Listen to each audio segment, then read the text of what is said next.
दीदी प्रणाम दीदी। दीदी जीती रहो रूपकला, बैठ जाओ।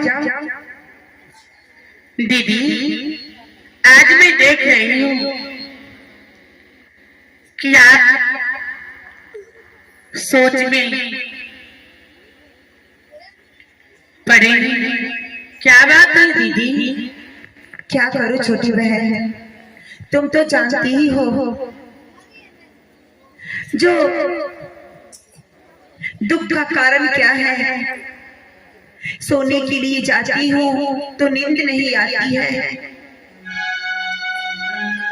चैन नहीं आता है। क्या करूं, कुछ समझ में नहीं आ रहा है। अब तो मेरी उम्र भी नहीं रही, चौथी अवस्था बीतने के लिए चला जा रहा है। एक ठो सखा संतान नहीं हुआ। तुम तो जानती ही हो बहन, अगर जिस नारी को पति है, घर है, द्वार है, अन्न धन सुख संपत्ति सब कुछ है, लेकिन कोख में परमात्मा ने जिस नारी को न एक पुत्र न पुत्री दिए, उसका जीवन भी क्या जीवन है। दीदी बहुत तुम्हारी बातें बता रही हैं। आप दिन रात सोच रही हैं। सोचने से काम चलने वाला नहीं है दीदी।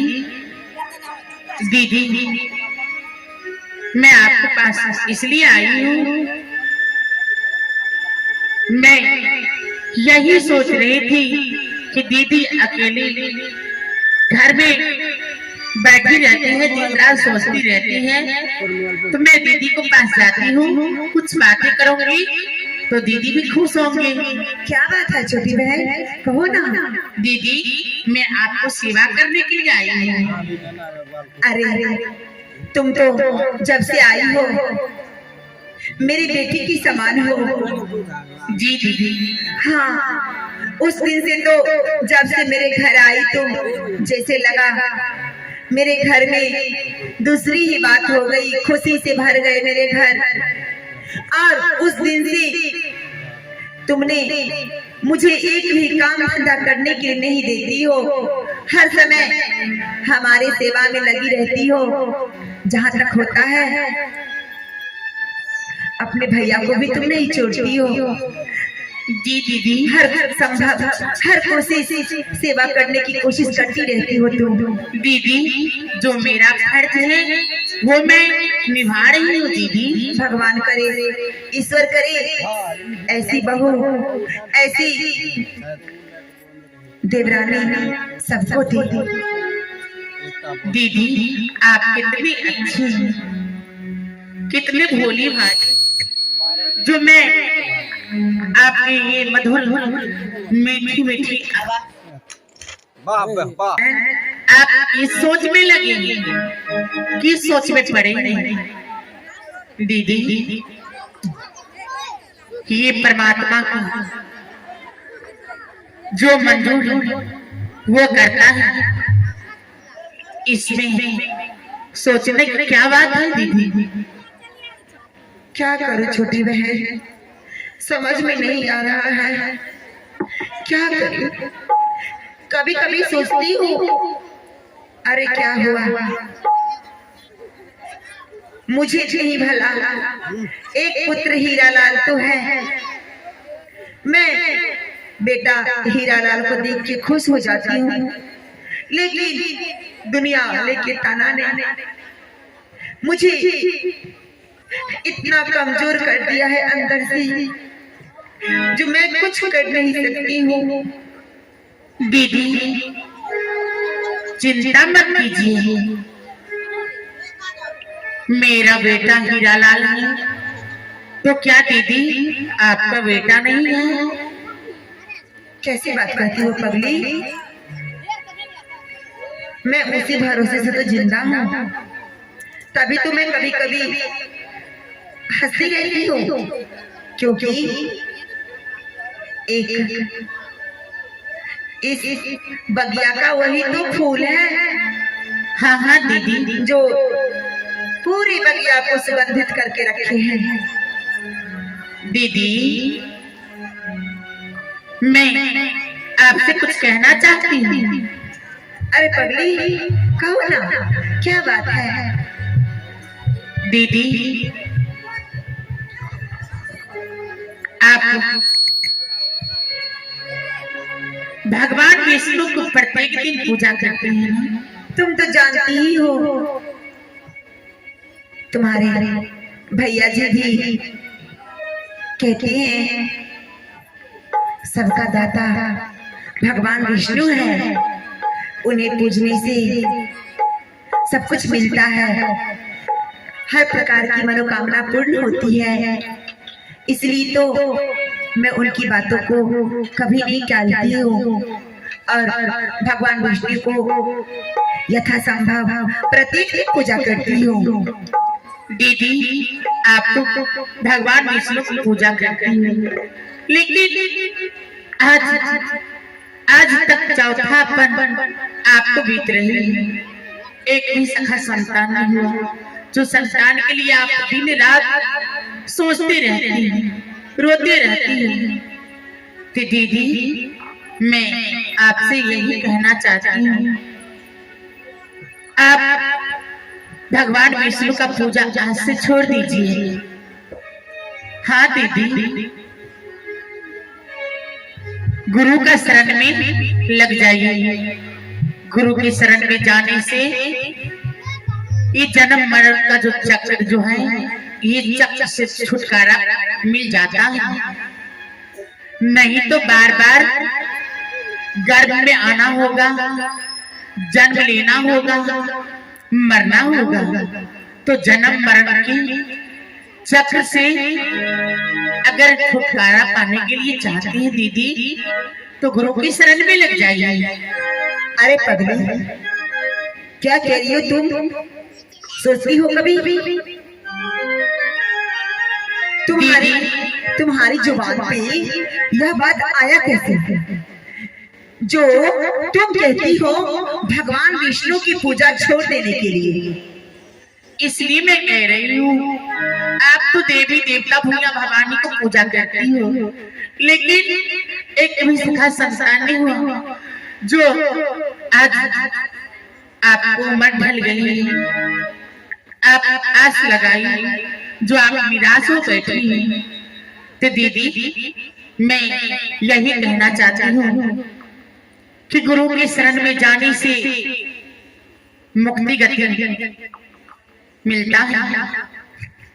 कहा गया है कि गुरु बिना भव निधि करही न कोई, जो बिरंची संकर्षण होई, गुरु बिना परिहे जो वेद पुराना, ताको नहीं मिली है भगवान। दीदी इस भव बंधन से छुड़ाने वाले एक वही परमात्मा है। अगर हम लोग गुरु के शरण में नहीं जाते हैं, अपना तन मन अर्पण नहीं करते हैं, तो इस भवबंधन से मुक्ति गति मिलने वाला नहीं होगा। बार बार गर्भ में आना होगा, जन्म लेना होगा, मरना होगा, जन्म मरण के चक्कर काटना होगा। तो इसीलिए मैं कहती हूँ दीदी, आप ही गुरु के शरण में लग जाइए, सत भक्ति कीजिए, सत राह पे चलिए। जब तक सत भक्ति नहीं कीजिएगा तब तक मुक्ति नहीं मिलेगा। मुक्ति मिलने का एक ही रास्ता है, एक ही मार्ग है, जो गुरु के शरण में आप भी लग जाइए। चुप रहो रूपकला, क्या दीदी बहुत बोल रही हो। भगवान के लिए गुस्सा मत कीजिए। किसने कह दिया तुम्हें जो भगवान विष्णु कुछ नहीं देते हैं? इतना जो घोड़ा घोड़सार हाथी हथियार आनंद धन सोना संपत्ति मेरे घर में भरा हुआ है, किसका देन है? तो दीदी ये धन संपत्ति, ये गाड़ी मोटर बंगला, हीरे मोती जवाहर, ये सोने का सिंहासन, रंग महल, दीदी आपका एक सखा संतान नहीं हुआ, तो संतान के लिए तो आपको ये रंग महल अंधेरा ही लगता होगा। संतान के लिए तो अंधेरा है, लेकिन संतान नहीं होने के मतलब ये नहीं कि मैं विष्णु को पूजा छोड़ दूं। अपने भैया को पहचानती हो ना? हाँ, तो वो विष्णु को पूजते हैं तो मैं भी पूजूंगी, क्योंकि वो मेरे पति है। अपने पति की आज्ञा के बिना मैं कुछ नहीं करती हूँ। दीदी ये आप क्या कर रहे हैं? अगर आप गुरु की शरण में लग जाइएगा तो भैया भी लग जाएंगे, आप भैया को मना लीजिएगा। अच्छा, ये बुढ़िया दादी वाला बात कहाँ से तुम सीख ली हो? गुरु साधु बाबा किसी पखंड के चक्कर में मत पड़ो। तुम मुझसे छोटी हो तो छोटे वाली बातें करो, बड़ी वाले बातें मत करो, बुढ़िया दादी वाले बात मत करो मेरे सामने, समझे ना? और ये बात दिमाग में रहना चाहिए कि मैं तुमसे बड़ी हूँ। इतने दिन तक तुम्हारी गाल नहीं फूट रही थी, आज क्या बात है जो लंबी लंबी चौड़ी चौड़ी बातें कर रही हो तुम? दीदी मैं इसलिए कह रही हूँ, जो मैं आपको दुर्दशा देख रही हूँ, आपको यह स्थिति देख के मैं आपसे कह रही हूँ कि गुरु की शरण में आप ही लग जाइए, मेरी बात मान जाइए। ये चिकनी चिपड़ी बातों में मैं नहीं आने वाली हूँ। क्या दीदी गुरु की शरण में जाने से क्या पाप है? मैं किसी अबजिया बबजिया के चक्कर में नहीं पड़ती हूँ। गुरु गुरु गुरु कहाँ है गुरु? गुरु क्या है? मेरे स्वामी का आदेश है सिर्फ भगवान विष्णु को पूजना और किसी को नहीं। गुरु साधु बाबा बड़ी आई है साधु बाबा को पूजने वाली। दीदी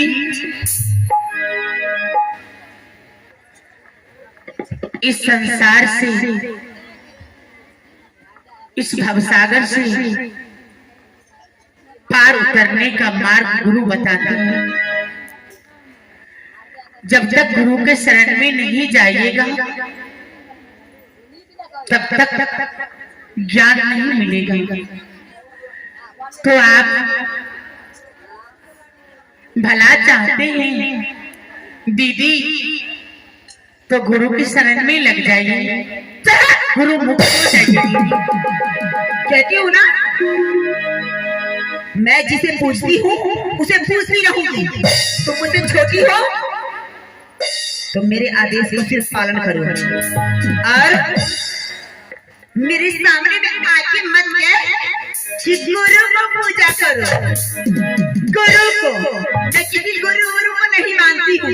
दीदी यह मेरा कहना है, माने न माने, हाँ मैं नहीं मानूंगी, ये आपकी मर्जी है। और तुम मुझे कहो भी नहीं। जो गुरु को पूजा करे गुरु मेरा क्या? प्रणाम, मुझे क्षमा कर दी दीदी। हाँ। क्षमा कर दीजिए, जो मुझसे भूल हो गई जो मैं आपसे बताई। हाँ, जो मैं कहूँगी वही करना है। किसी अबजिया बबजिया के चक्कर में मत पड़ो।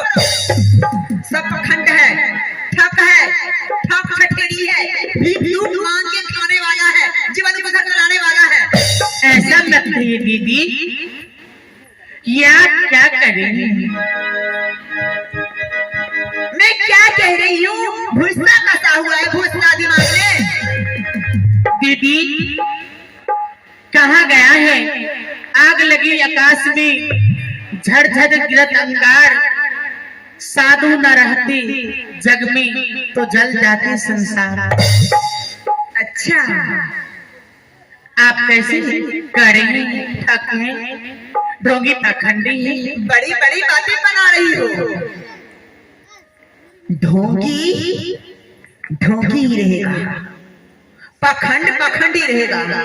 कोयला जो है साबुन लगाने से कभी उजला नहीं हो सकता है, समझी ना।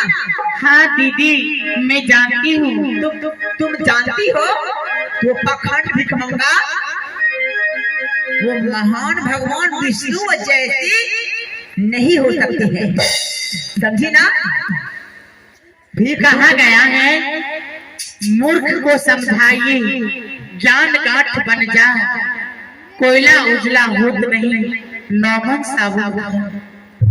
अगर कोयला में कितनो साबुन लगाइए जाओ तो कोयला उजला नहीं होगा। तो मूर्ख को समझाने से क्या फायदा। मैं दीदी से कहने के लिए आई हूँ, सत्य भक्ति करने के लिए, सत्य राह पर चलने के लिए। तो दीदी मेरी बातों को नहीं मान रही है।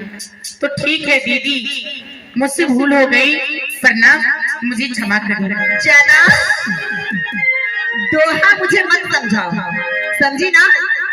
अपने संस्कार में रहो, वही उचित है तुम्हारे लिए। संस्कार से बाहर मत जाओ। मेरे घर का यही संस्कार है कि अपने से बड़े का आदर करना और जो बड़े कहे वो करना है। मैं जानती हूँ, लगता है आपको काल सवार हो गया है, इसलिए आप भक्ति मार्ग से दूर रहने के लिए चाहते हैं, गुरु के शरण में जाने के लिए नहीं चाहते हैं। देख लो, हमारी बातों को उल्लंघन करोगी नहीं, तो इसका परिणाम जानती हो ना। मैं उल्लंघन नहीं कर रही हूँ दीदी। तो मुझसे छोटी हो तो छोटी बन के रहो और बड़ी बड़ी बातें मत करो तुम, समझे ना। पागल सर पर भेजा किसी से दिमाग में घुसता कर दिया है, कमीनी कहीं का आई है बन रही मेरे सामने।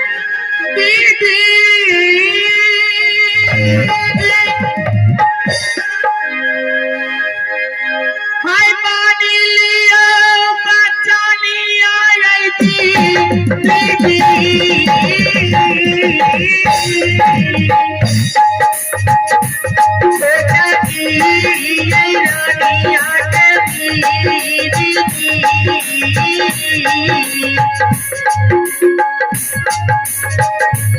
माना दीदी है बाबा रोइबा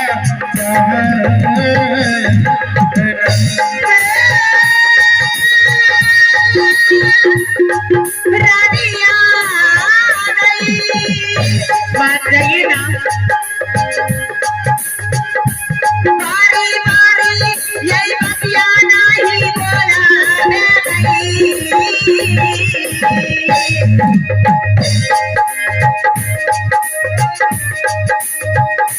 मोरो या बालिया में रूपा काला गई।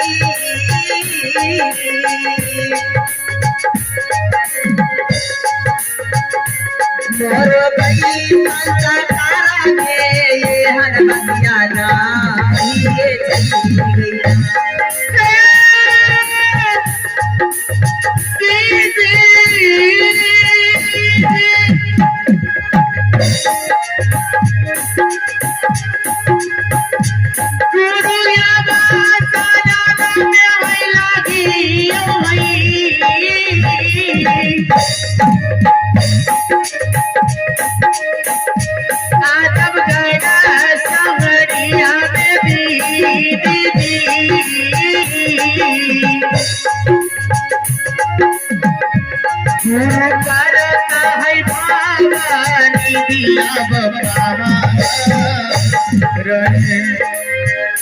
दादी नहीं यही बाड़ा ही नहीं तू होने क्या मैं दादी बन रही हूँ? मोरो याबा यही सामाने गई तू होने।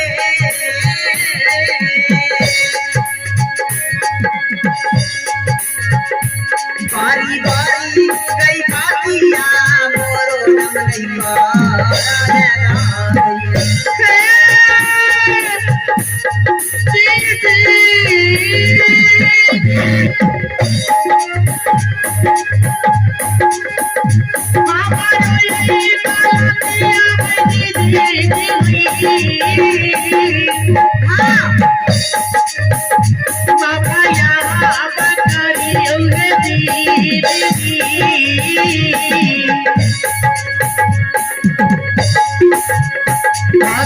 लिया भैया कानो जैसे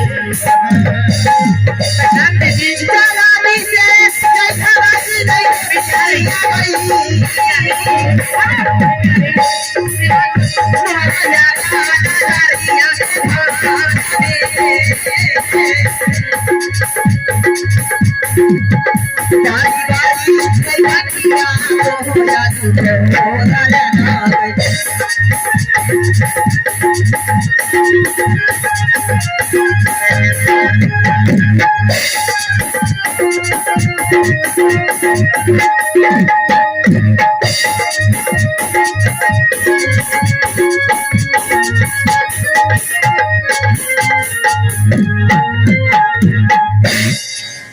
मुझे आई थी समझाने के लिए, पता नहीं दिमाग में कौन भूसा कस दिया है। वो ये समझ ही नहीं रही है कि मैं इस घर की बड़ी महारानी हूं और हमारी बातों को सभी मानते हैं। इतना देर तो ये कभी नहीं कह रही थी। जो मुझे गुरु को पूजने के लिए, साधु पखंड को पूजने के लिए, ढोंगी को पूजने के लिए, एक भक्ता भिक्षुका को पूजने के लिए आज बड़ी बड़ी बातें कर रही थी। आज दो हाथ पे दो हाथ, दो हाथ पे दो हाथ, दो हाथ पे दो हाथ मुझे सुना रही थी। मुझे कैसे कह रही थी जो दो हाथ में समझ जाऊंगी, भगवान विष्णु को पूजा छोड़ दूंगी। भगवान विष्णु का नाम पड़ेगा ना तो कहीं का नहीं रहेगी। दिमाग में पागल को कौन भूसा कस दिया है जो विष्णु को विरोध करने के लिए आ गया है। मैंने डांट फटकार के उसे भगा दी है, क्योंकि मेरे स्वामीनाथ सिर्फ भगवान विष्णु को पूछते हैं। ओनली फॉर भगवान गॉड विष्णु। इसलिए अब मैं यहाँ से चलती हूँ अपने रंग महल में।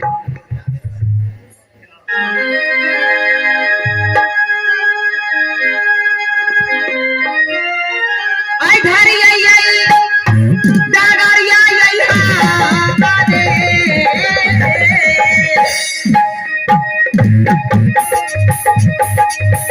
पीरा ही आई